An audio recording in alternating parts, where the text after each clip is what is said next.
Você já ficou desanimado? Ou você está enfrentando desânimo em alguma área da sua vida? Se esse é o caso, eu tenho uma palavra de Deus para o seu coração. Permaneça comigo aqui esses minutos.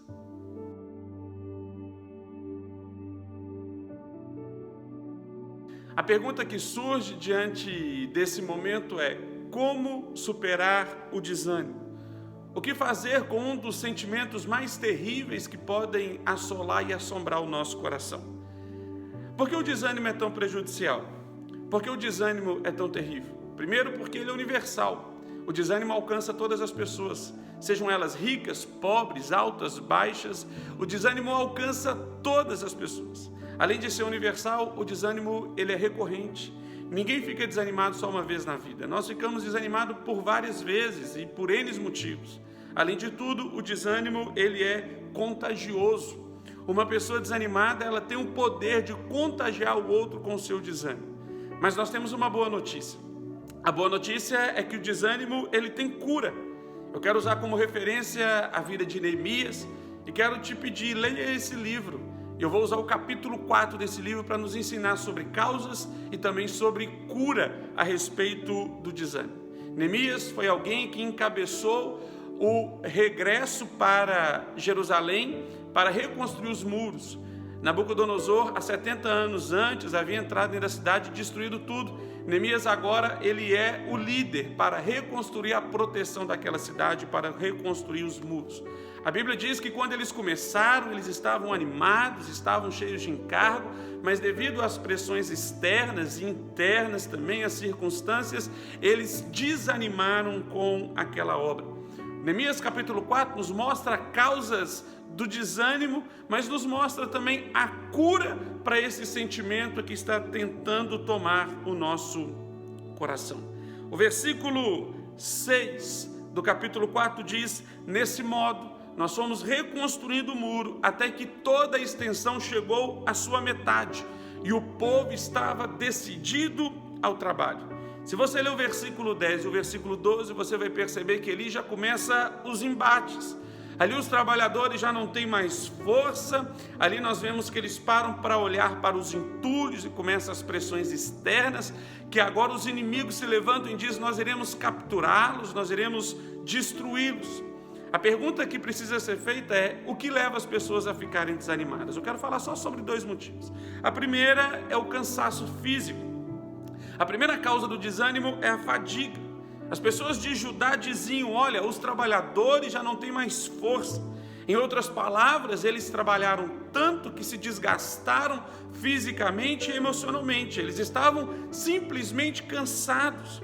Às vezes as pessoas vêm conversar, tomar algum tipo de conselho para saber a fonte do desânimo, e geralmente pode ser que não seja espiritual, pode ser que seja algo físico, algo emocional, um desgaste pelo uso.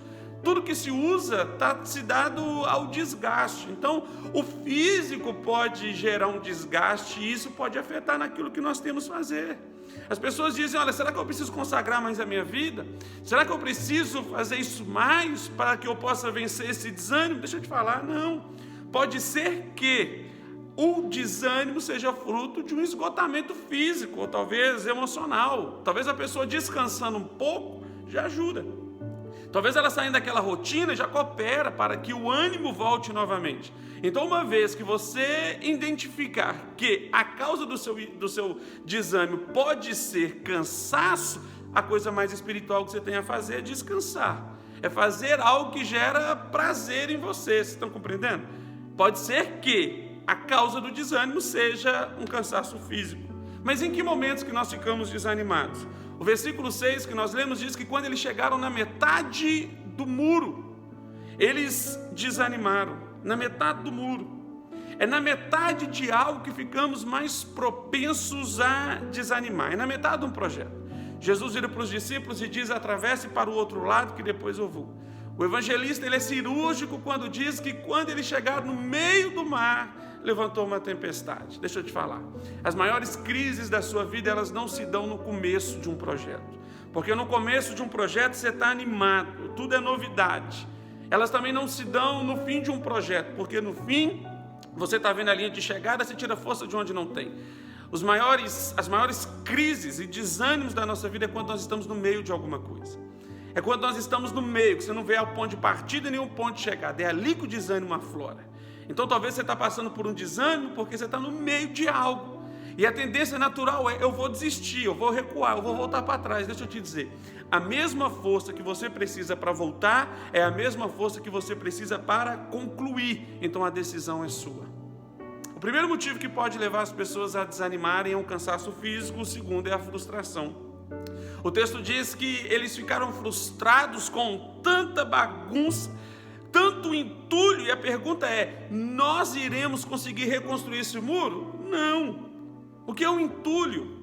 O que são essa bagunça? Entulho é aquilo que surge quando algo novo está sendo construído. Entulho é aquilo que é velho, que está sendo derrubado. Isso é sujeira. Quando nós olhamos para os escombros, quando nós olhamos para o entulho, nós ficamos desanimados. Nós perdemos de alvo a clareza, porque a sujeira, a bagunça do momento está tentando nos capturar do propósito.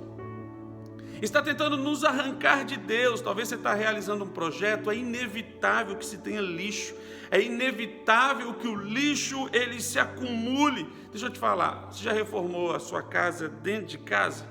De repente você percebe que tem massa num lugar, de repente você percebe que tem uma sujeira no outro, tudo está empoeirado, você vai pintar a parede, você percebe que tem mais tinta no chão do que na parede, e esse desânimo vem para tentar te tirar do propósito original. Esses entulhos na nossa vida são aquelas coisas triviais que nos fazem perder tempo, que consomem as nossas energias, que trazem frustrações. Tudo aquilo que impede você de tornar aquilo que Deus preparou em entulho, precisam ser removidos, precisam ser arrancados. Então as duas coisas que eu queria tratar hoje que geram desânimo é exatamente esses dois princípios: cansaço físico e frustrações. Mas qual é o antídoto? Como ser curado disso? No versículo 13, ele nos dá o primeiro princípio. Eu quero falar sobre 3 princípios da cura, sobre o desânimo. O primeiro princípio está no versículo 13, que ele diz: vamos nos reorganizar. Vamos estabelecer um novo sistema. Vamos começar de novo. O primeiro antídoto para vencer o desânimo é exatamente esse: reorganize a sua vida. Quando você ficar desanimado, não desista dos seus objetivos, ao contrário, desenvolva um novo modo de agir, desenvolva um novo modus operandi. Ficar desanimado não necessariamente tem a ver com estar fazendo a coisa errada, tem a ver também por estar fazendo a coisa certa da maneira errada. Reconstruir o muro era errado? Não, mas eles ficaram desanimados. Por quê? Eles estavam fazendo da maneira errada. Então nós precisamos perceber a maneira como nós estamos fazendo as coisas. Então reorganize, pense fora da caixa. Seu casamento está vivendo uma crise, você está desanimado com o seu casamento, não desiste, tem uma nova atitude. Você está desanimado nos seus negócios, não desiste, tente uma nova abordagem. Você está desanimado com a sua vida espiritual, não desiste, tenta orar de outra maneira.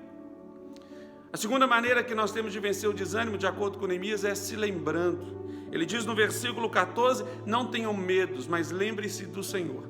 Nós precisamos nos lembrar daquilo que Deus já fez, de onde Deus nos tirou, de onde Ele nos arrancou. Nós precisamos nos lembrar daquilo que Deus está fazendo agora. O texto de Isaías diz, Isaías diz assim: olha, veja, eu faço uma coisa nova, uma nova luz está vindo sobre você. E nunca perca de vista aquilo que Deus vai fazer no futuro, aquilo que Deus vai construir, as promessas de Deus sobre você. Então se lembre do Senhor, lembre da obra poderosa de Deus sobre nós, lembre-se. Olha, toma cuidado com aquilo que tem vindo na sua mente. Os seus pensamentos determinam os seus sentimentos. Se você está se sentindo desanimado, é porque os seus pensamentos são pensamentos de desânimos. Agora, se você trocar isso, tiver pensamentos encorajadores, você vai se sentir encorajado também. E por fim, para vencer o desânimo, resista o desânimo, é exatamente isso. Resista o desânimo, não se entregue a ele. A Bíblia diz que o diabo, ele é o acusador dos cristãos. Esse é o papel do diabo, é exatamente nos acusar. Por que o diabo faz isso? É porque ele sabe que um cristão desanimado é um potencial limitado. Mas Tiago diz também que devemos resistir ao diabo e toda a obra dele contra a nossa vida. Então se levanta nesse dia, resista contra esse desânimo, não permita que ele te domine, não permita que ele te vença. Não permita que ele vença a sua vida espiritual, sua vida emocional, seu casamento. Não se levanta e viva o que Deus tem preparado para você. Deixa eu te falar. Pessoas notáveis não desanimam. Pessoas notáveis não se dão ao desânimo. Elas podem até desanimar, mas elas não se entregam a eles. Pelo contrário, elas se levantam e continuam caminhando. E quem são pessoas notáveis? São pessoas comuns com uma quantidade extraordinária de persistência. É aquelas pessoas que nunca desistem. Então nunca se esqueça, se organize, se lembra e resista. É a maneira que nós temos de vencer o desânimo. A minha oração é que essa palavra entre no seu coração e ela te mude por dentro. E tudo aquilo que está desanimado na sua vida, tudo aquilo que está perdido, que o Senhor traga sonhos, que o Senhor traga visões e que o Senhor te coloque de pé novamente para viver o propósito dele.